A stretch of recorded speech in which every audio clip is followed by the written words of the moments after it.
Welcome to the Deep Dive. Today, we're plunging into some really striking news. The UK is making what's being called the biggest strengthening of its nuclear posture in, well, a generation. Yeah, it's a pretty big deal. It's already sending ripples, you could say, across the global defense landscape. Exactly. So we're talking about the UK's recent decision, announced just days ago, to buy 12 new F-35A fighter jets. And this isn't just, a simple fleet upgrade. This signals the Royal Air Force getting back into the air-launched nuclear capability game, something we haven't seen since the Cold War basically ended for them in that respect. Okay, let's unpack this properly. Our mission today is to really explore what this means for the UK's own defense strategy, how it plays into its role within NATO, which is obviously critical, Absolutely. and also how it fits into this wider, frankly alarming surge in global military spending that we're seeing everywhere. We're going to dig into some, I think, surprising facts and insights. Hopefully you'll come away well-informed on a topic that's genuinely reshaping our world right now. Right, let's jump straight in. The core of this is the announcement, June 24th, 2025. The UK Prime Minister announces the purchase of 12 F-35A fighter jets. Now, you mentioned this isn't just any jet. No, exactly. These F-35As are different from the F-35Bs the UK already flies, mainly off their carriers. The crucial difference is the A model. It's designed, it's capable of carrying nuclear weapons. And that's the game changer. That is the game changer. Historically, it means the RAF is stepping back into an air-launched nuclear role. They haven't done that since, 1998? Yeah, when Tornadoes retired their nuclear mission after the Cold War. Precisely. So it's a really profound shift. It suggests, a fundamental rethink of the UK's strategic thinking, maybe towards a more flexible deterrent posture, perhaps more assertive. The language used is stark, deterring hostile threats. But how much is pure deterrence versus, say, maintaining influence, projecting power in this, rapidly shifting global landscape? That's always the question, isn't it? The official line is that this air-launched capability complements the existing submarine deterrent, the Trident missiles. Right. The continuous at-sea deterrent. Yeah. And some sources are suggesting, look, maybe an air-launched option is actually a good idea now because those Trident submarine patrols are getting longer and longer. Yeah. It adds another string to the bow, so to speak. Okay, so why the F-35A specifically? Why this particular aircraft? Well, it's being pushed as the best option. Yeah. And the key reason cited is its stealth capability. They call it super stealthy. Meaning it can evade radar? Essentially, yes. Yeah. It's designed to be incredibly hard for enemy radar and sensors to pick up. That allows it to get into highly defended airspace, for what they call a lone strike mission, and crucially, get out again. And the nukes themselves would fit inside the plane to keep that stealth profile. That's the assumption, yes. Yeah. Internal carriage is key to leveraging the stealth, which is a big contrast to older jets, like the Typhoon. As one source put it, a Typhoon will light up on long-range radar. Plus, there's a cost angle. The F-35A is apparently cheaper per plane than the F-35B variant the UK already uses. And they already have the infrastructure, the parts, the training pipelines set up for F-35s generally. So, relatively speaking, it's presented as cost-effective compared to, say, trying to adapt existing planes for this new role. But why now? Why this big shift after decades without this capability? What's the driver? It seems to stem directly from the latest Strategic Defense Review, the 2025 one. That review was pretty blunt. It warned the UK must actively prepare for the possibility of the UK homeland coming under direct threat, potentially in a wartime scenario. It pointed to a growing threat from nuclear weapons and the proliferation of nuclear and disruptive technology. So the Prime Minister's framing of an era of radical uncertainty wasn't just rhetoric. Apparently not. It seems to reflect a genuine concern within the defense establishment about the deteriorating global security situation. Yeah. This is framed as a necessary investment in national security because of that uncertainty. And we need to be clear about the weapons these jets might carry. We're talking tactical nuclear weapons. Yes, and that term needs careful handling. These aren't the huge city busters covered by traditional U.S.-Russian strategic arms treaties. Okay. Tactical nukes are, technically not classified as strategic. But their yields can still be massive, up to 300 kilotons. That's 20 times the Hiroshima bomb. 20 times. So tactical doesn't mean small. Not at all. It's more about their intended use, perhaps, against a key military target on a battlefield, rather than wiping out a whole city. But the really crucial and, frankly, terrifying aspect is this idea of the escalation ladder. Meaning? Meaning it potentially offers a step between conventional war and all-out strategic nuclear annihilation, a sort of warning shot tactical weapon. It moves away from the old all-or-nothing approach, but it dramatically lowers the threshold for nuclear use, which is incredibly dangerous. And inevitably, this comes with a hefty price tag. Let's talk money. Right. The 12 jets themselves are estimated at just under £1 billion. But that's just the planes. The government has also committed $15 billion just in this parliament to the program for the replacement warheads these jets would eventually carry. $15 billion. Though you mentioned the F-35A is cheaper per unit than the B model. Yes, there's that nuance. Choosing the A over more Bs is expected to save potentially up to 25% per aircraft. So there's an efficiency argument being made within the F-35 program itself. And the government's also highlighting the economic benefits, the jobs angle. They are. The wider F-35 program, not just these 12 jets, is projected to support around 20,000 jobs across the UK.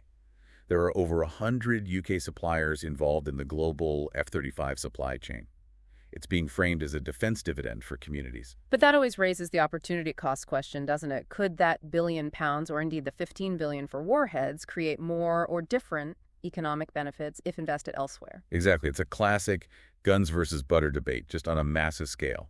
Are defense jobs the most impactful use of that kind of investment? It's a perfectly valid question, especially in tight economic times. So a huge shift for the UK internally. But this isn't just about the UK, is it? It has major implications for NATO. Absolutely. A really key part of this announcement is the UK formally joining NATO's dual-capable aircraft, or DCA, nuclear mission. What does that involve? It means UK aircraft, these F-35As, will be part of the pool of Allied planes capable of delivering U.S. nuclear weapons that are forward deployed in Europe under NATO command in a crisis.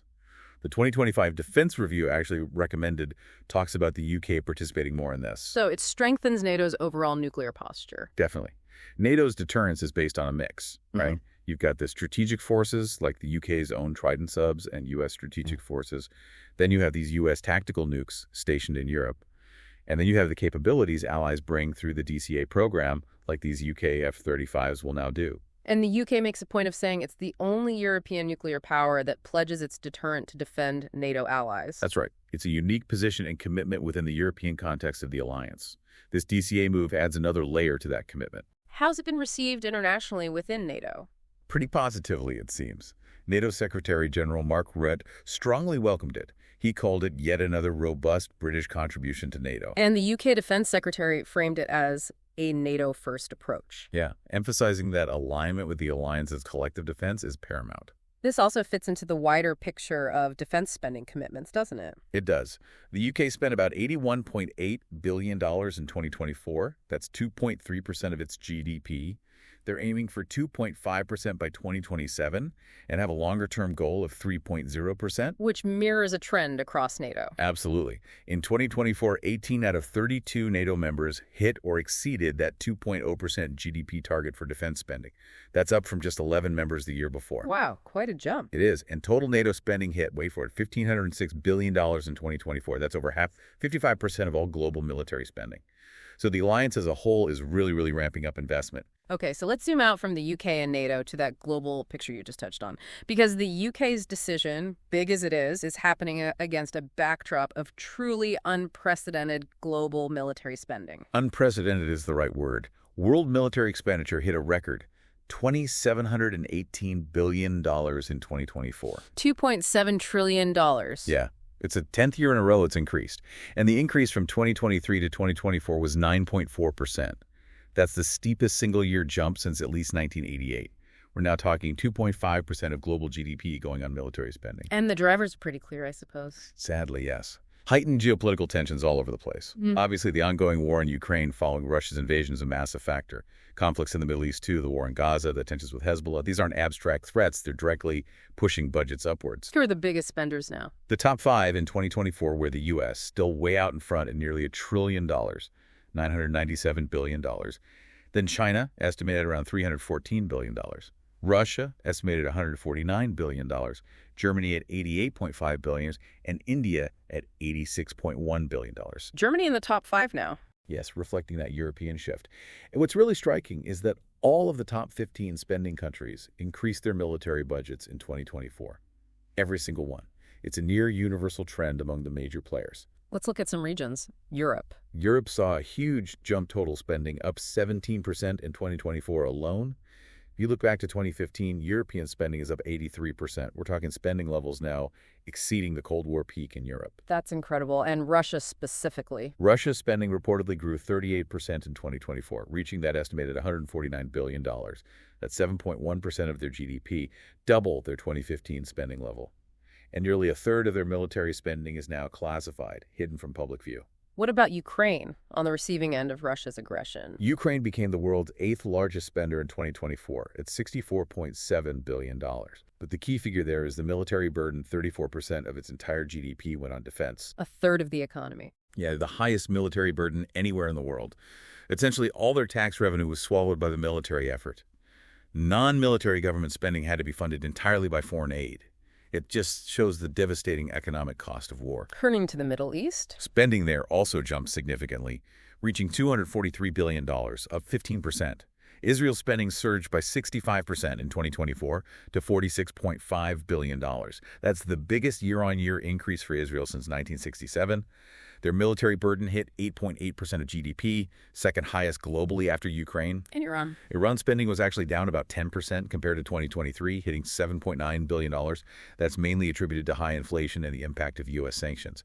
But even with that dip, their spending is still 21% higher than it was back in 2015. Finally, Asia and Oceania, still rising. Still rising. Total spending hit $629 billion, up 6.3%. That region has seen uninterrupted growth in military spending every year since 1989. China, the number 2 spender globally, was noted as rapidly expanding its nuclear arsenal in 2024. And Taiwan also increased its spending significantly amid the ongoing tensions across the strait. So, with all this money flowing into defense globally, how are governments actually paying for it? It can't all be coming from economic growth. No, absolutely not. It's a mix of things. Some governments are redirecting funds. We saw the UK example earlier, cuts to overseas development aid being linked to increased defense spending. Others are using extra budgetary mechanisms, sort of off-the-books funding pots. And borrowing. And crucially, heavy borrowing, which, as many economists are warning, carries real risks for macroeconomic stability. It can fuel inflation, push up interest rates, and crowd out other forms of investment. It's a tricky balancing act with potentially serious long-term economic consequences. Okay, so back to the UK's F-35 decision. Unsurprisingly, like any major defense move, especially involving nuclear weapons and billions of pounds, there's a pretty lively public debate going on. Oh, definitely. And some really strong, quite polarized views are coming up. On one side, you have people strongly backing the decision based on deterrence. Yes, very much so. You hear arguments like, you need to have them even if you never use them. Some people point directly to Ukraine or non-nuclear states facing aggression, saying, look, no nukes meant it was okay to invade. Right. And in that view, the F-35A is seen as essential. It's the best fighter available, as one comment put it, that can do that lone strike mission while avoiding detection.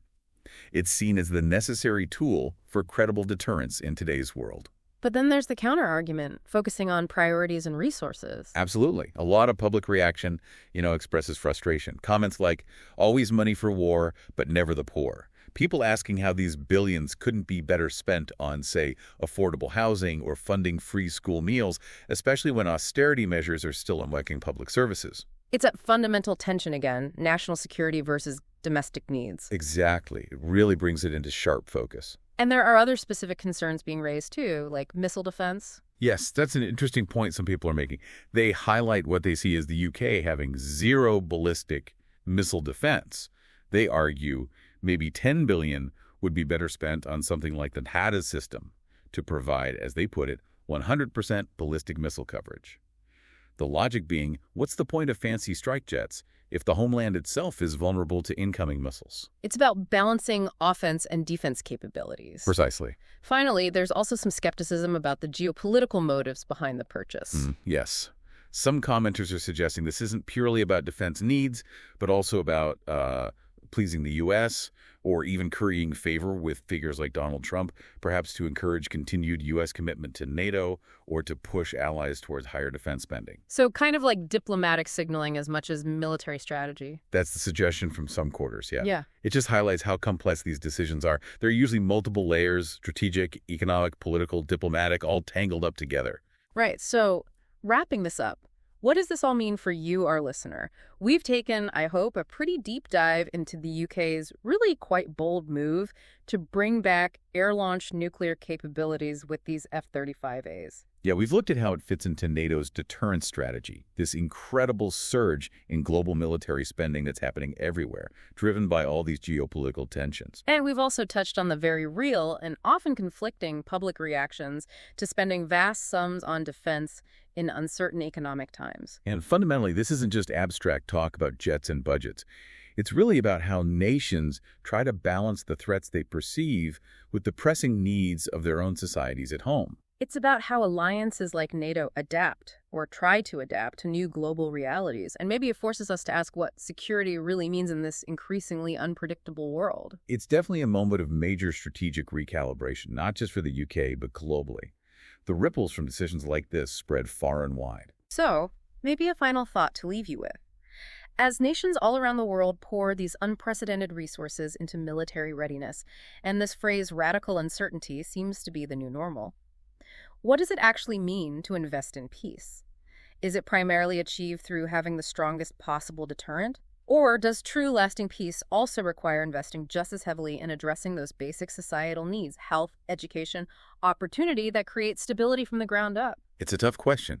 Is peace just the absence of war, secured by military strength? Or is it something more positive, built on fairness and well-being? Definitely something worth pondering as we all try to navigate these complex and frankly rather turbulent times.